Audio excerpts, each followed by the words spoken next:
పచ్చి కొబ్బరి ఎక్కువగా ఉన్నప్పుడు హెల్తీగా బెల్లంతో ఇలా లడ్డూలు చేసి ఇవ్వండి, ఆరోగ్యానికి చాలా మంచిది.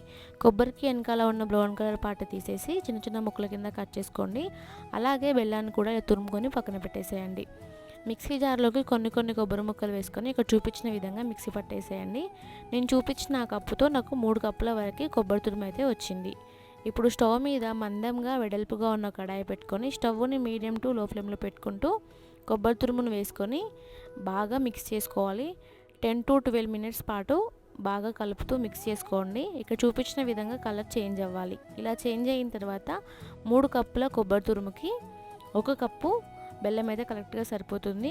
1 స్పూన్ నెయ్యి వేసుకొని ఒక 2-3 నిమిషాల పాటు ఇక్కడ చూపించిన విధంగా అంతా మిక్స్ అయ్యేలాగా మిక్స్ చేసి స్టవ్ ఆఫ్ చేసుకొని కొంచెం చల్లారిన తర్వాత ఉండలు చుట్టుకున్నామంటే 1 వీక్ వరకు పాడవవు.